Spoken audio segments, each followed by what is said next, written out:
Video लेके आ रहे हैं आपके लिए। आप हमारे चैनल को अब तक आपने लाइक और सब्सक्राइब नहीं किया है तो लाइक और सब्सक्राइब अवश्य करें और हमारे लेटेस्ट वीडियो देखते रहें।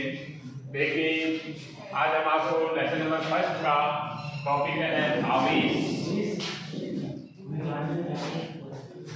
आवेश चार्ज।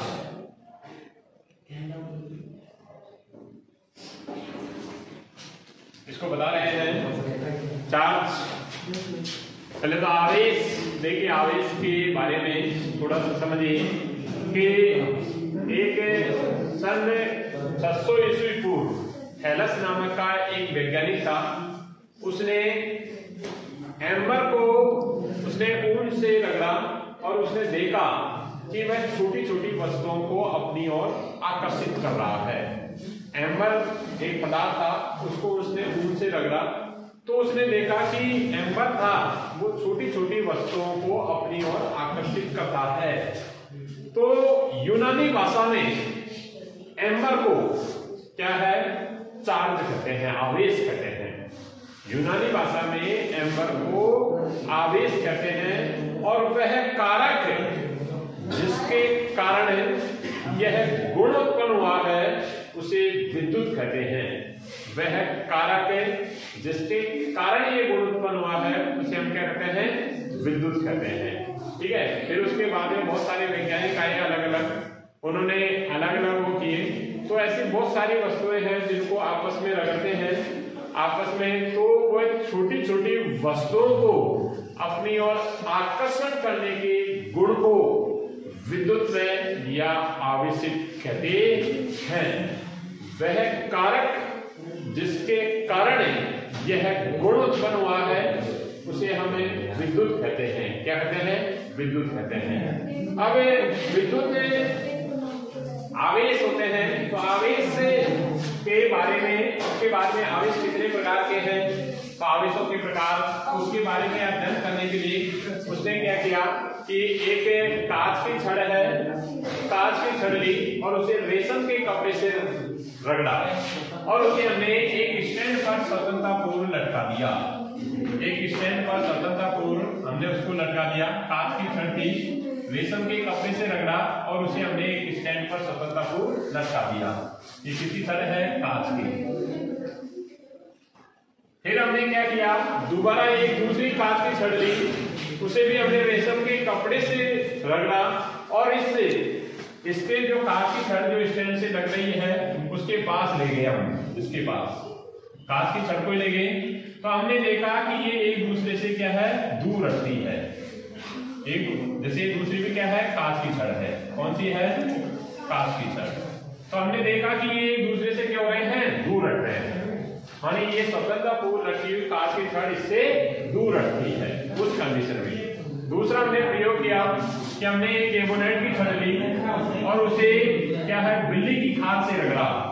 एबोनाइट की छड़ ली, उसे बिल्ली की खाल से रगड़ा और उसे हमने स्वतंत्रतापूर्व एक स्टैंड पर लगा दिया।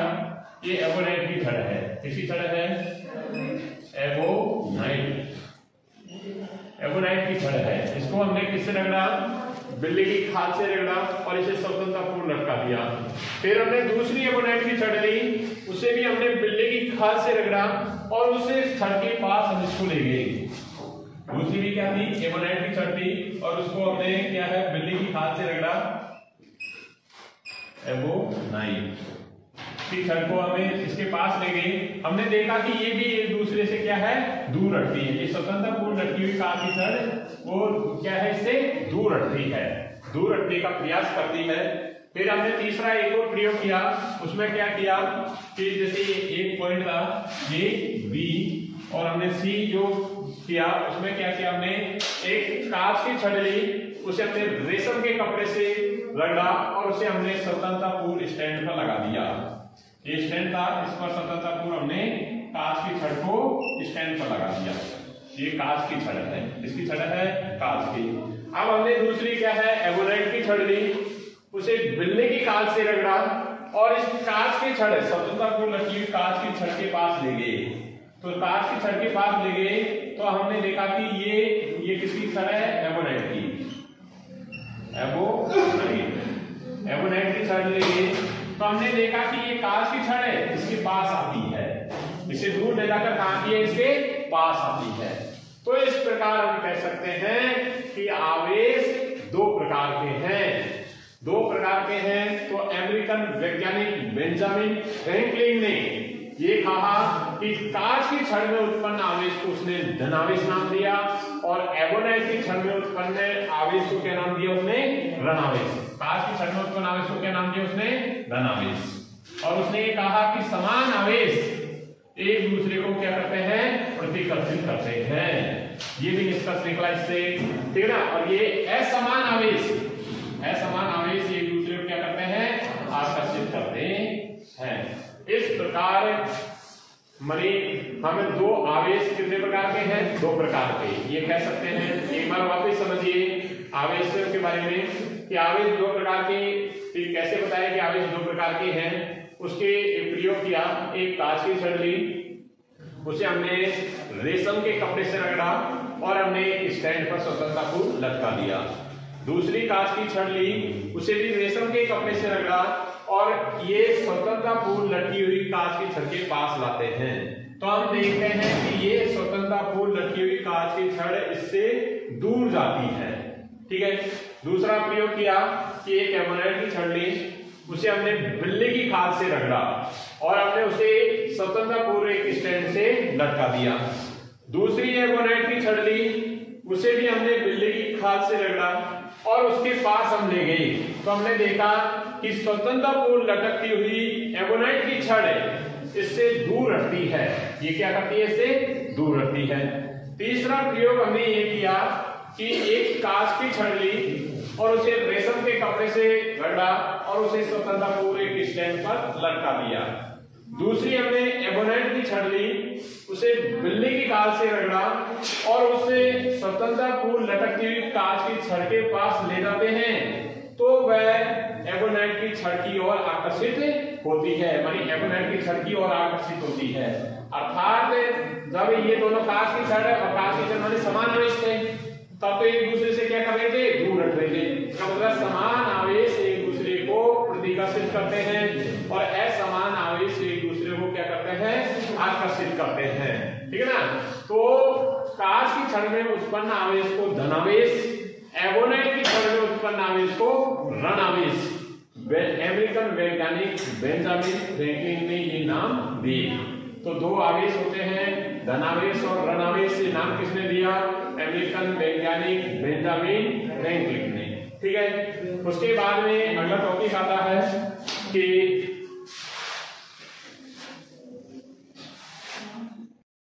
देखिए आज हम आपको पढ़ा रहे हैं कूलाम का नियम। कूलाम नामक के वैज्ञानिक ने एक नियम दिया कि दो स्थिर आवेश एक दूसरे से मान लीजिए कुछ दूरी पर स्थित हैं, एक आवेश है Q1, दूसरा आवेश क्या है Q2, उनके मध्य की दूरी क्या है, मान लीजिए स्मॉल r है, ठीक है। तो कूलाम ने कहा दोनों स्थिर आवेशों के मध्य लगने वाला आकर्षण या प्रतिकर्षण का बल उन दोनों आवेशों के परिणाम के गुणनफल के समानुपाती होता है तथा उनके मध्य की दूरी के वर्ग के क्या होता है, व्युत्क्रमानुपाती होता है। अर्थात हम कह सकते हैं F समानुपाती है Q1 डॉट Q2, वह समीकरण नंबर फर्स्ट, तथा दूसरा F इनवर्स प्रोपोर्शनल है R का स्क्वायर, माने उनकी मध्य की दूरी के वर्ग के क्या है, व्युत्क्रमानुपाती। ये समीकरण नंबर 2। समीकरण 1 व 2 से हम कह सकते हैं कि F समानुपाती है Q1 dot Q2 upon R का स्क्वायर, या हम कह सकते हैं कि F बराबर से हमारे पास क्या रहेगा, K Q1 Q2 upon R का स्क्वायर, जहां K एक नियतांक है, जहां K एक नियतांक है, ठीक है, एक कांस्टेंट राशि है। K का मान होता है वो होता है 9 × 10⁹, होता है न्यूटन डॉट मीटर का स्क्वायर अपॉन कूलम का स्क्वायर। ये के का मान होता है। ठीक है, उसके बाद देखिए हमारे पास के का ये मान भी होता है कि के बराबर से 1/4 पाई एप्सिलॉन नॉट, जहां एप्सिलॉन नॉट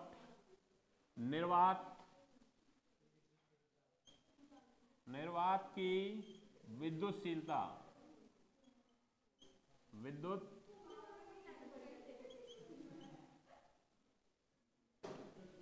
निर्वात की क्या है, विद्युतशीलता है। अरे बातें नहीं, बंद करने में बेवकूफ हो गया। देखिए जहां एप्सिलॉन नॉट निर्वात की क्या है, विद्युतशीलता है, एप्सिलॉन नॉट का मान होता है वो होता है 8.85 इंटू 10⁻⁻12 कूलम का square upon newton dot metre का स्क्वायर। अब ये समीकरण नंबर 3 है, तो समीकरण 3 में हमें के का मान रखते हैं। समीकरण 3 में मान रखने हमारे पास क्या आता है, F बराबर से हमारे पास आता है 1 के का मान रख दिया 4 पाई epsilon naught Q1 Q2 upon R का स्क्वायर। यह है समीकरण नंबर 4। तो समीकरण 4 दो आवेशों के मध्य जो एक दूसरे से r दूरी पर स्थित हैं के मध्य लगने वाले बल को व्यक्त करता है। यह अर्थात कूलम के अनुसार दो स्थिर आवेशों के बीच लगने वाला आकर्षण या प्रतिकर्षण का बल उन दोनों आवेशों के गुणनफल के परिणाम के गुणनफल के समानुपाती होता है तथा उनके मध्य की दूरी के वर्ग के व्युत्क्रमानुपाती होता है। तो हम इसको ऐसे लिख सकते हैं F समानुपाती Q1 Q2 अपॉन R का स्क्वायर। F बराबर से K Q1 Q2 upon R का स्क्वायर, जहाँ K एक नियतांक है जिसका मान है 9 into 10⁹ newton metre square upon coulomb का स्क्वायर। K बराबर से 1/4 पाई एप्सिलॉन नॉट होता है। एप्सिलॉन नॉट निर्वात की क्या है, विद्युतशीलता है। एप्सिलॉन नॉट का मान होता है 8.85 इंटू 10⁻12 कूलम का square upon newton dot metre का स्क्वायर। ये एप्सिलॉन नॉट का मान है, ये निर्वात की विद्युतशीलता है। इसका मान के का मान हम किस में रखते हैं, समीकरण नंबर 3 में। समीकरण 3 में रखते हैं तो F बराबर से 1/4 pi epsilon naught Q1 Q2 upon R का स्क्वायर। समीकरण नंबर 4 दो स्थिर आवेशों के मध्य लगने वाले बल के परिणाम को व्यक्त करता है। अब इसको हम सदिश रूप में व्यक्त करते हैं, तो सदिश रूप में देखिए इसको कैसे व्यक्त करेंगे, तो आगे देखिए सदिश रूप में, सदिश रूप में तो हमारे पास रहेगा F सदिश बराबर से हमारे पास करेगा 1/4 pi epsilon naught Q1 Q2 upon R का स्क्वायर और R कैफ, जहां पर R कैफ एकांक सदिश है, एकांक सदिश वो होता है जिसका परिणाम इकाई हो। तो एकांक सदिश R कैफ बराबर हम लिख सकते हैं R सदिश बटे R का परिणाम। ठीक है, उस कंडीशन में हम लिख सकते हैं कि F सदिश बराबर से हम लिख सकते हैं 1/4 पाई एप्सिलॉन नॉट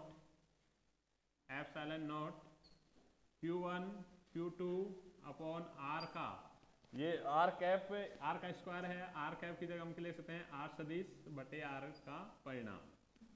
उस कंडीशन में या हम इसको लिखेंगे, हमारे पास क्या रहता है, देखिए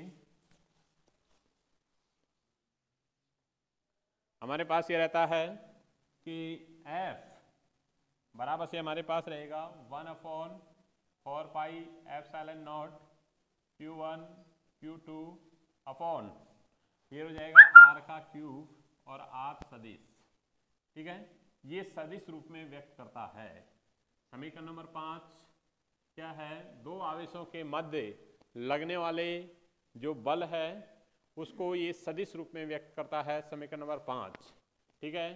उसके बाद में देखिए यदि किसी माध्यम में, ये क्या है, निर्वात में स्थित है दोनों आवेश, उस कंडीशन में लगने वाला बल को व्यक्त कर रहा है। जब दोनों आवेश, जब आवेश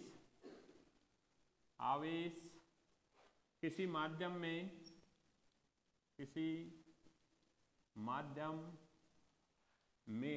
स्थिर हैं,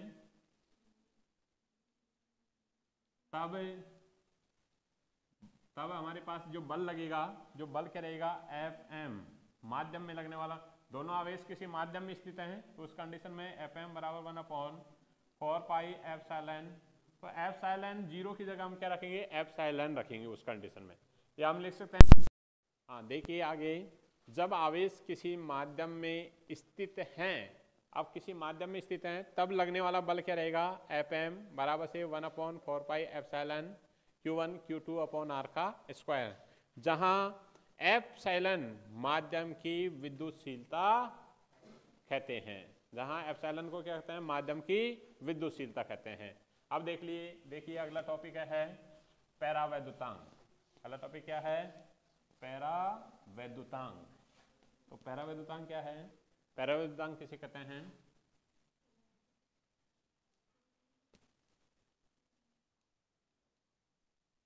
पैरावैद्युतांक, डाइइलेक्ट्रिक पैरावैद्युतांक किसे कहते हैं। देखिए कि पैरावैद्युतांक किसी निर्वात में किन्हीं भी दो आवेशों के मध्य लगने वाला बल व किसी माध्यम में दो आवेशों के मध्य लगने वाले बल के अनुपात को क्या कहते हैं, पैरावैद्युतांक कहते हैं।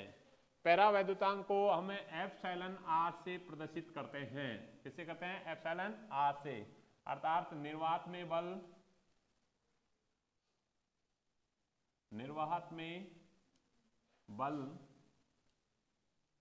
व माध्यम में बल में आवेशों के मध्य बल लग रहा है, वैसे आवेशों मध्य बल, ठीक है ना। निर्वात में आवेशों के मध्य बल है ये,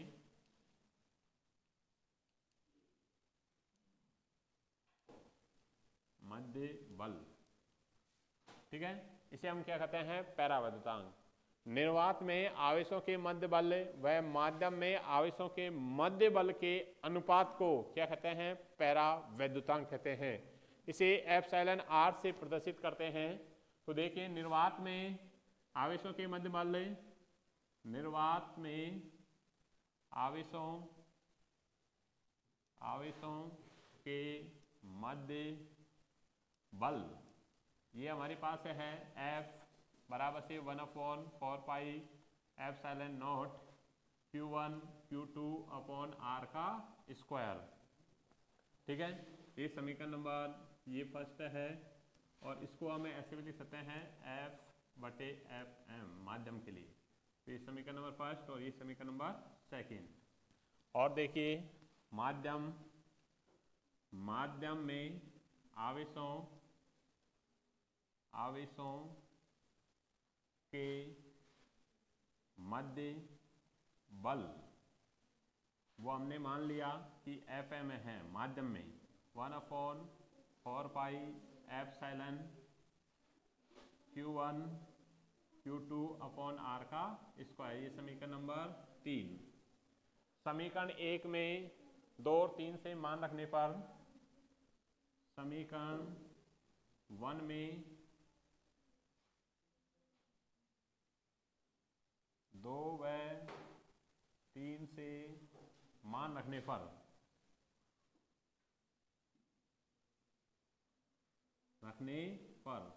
मान रखते हैं तो हमारे पास क्या आता है, एप्सिलॉन R बराबर से, निर्वात में है, निर्वात में क्या है, F की जगह मानी F/Fm मान रखा है। F का मान क्या है, 1/4 pi epsilon naught Q1 Q2 upon R का स्क्वायर, अपॉन नीचे हमारे पास है, हमारे पास 1/4 pi epsilon Q1 Q2 upon R का square. Q1 Q2 upon R का स्क्वायर, ये Q1 Q2 आर का स्क्वायर कैंसिल हो गया, 4 पाई से 4 पाई कैंसिल हो गया। हमारे पास हम लिख सकते हैं एप्सिलॉन आर बराबर से हमारे पास क्या बचा है कि एप्सिलॉन बटे एप्सिलॉन 0 ये बचा है। अर्थात किसी माध्यम की विद्युतशीलता व निर्वात की विद्युतशीलता के अनुपात को क्या कहते हैं, परावैद्युतांक कहते हैं, या एक माध्यम के सापेक्ष आपेक्षित विद्युतशीलता भी कहते हैं इसको। ठीक है, इसे एप्सिलॉन आर से व्यक्त करते हैं। ठीक है, और ये वीडियो अगर आपको पसंद आया हो तो हमारे चैनल को लाइक और सब्सक्राइब अवश्य करें। धन्यवाद।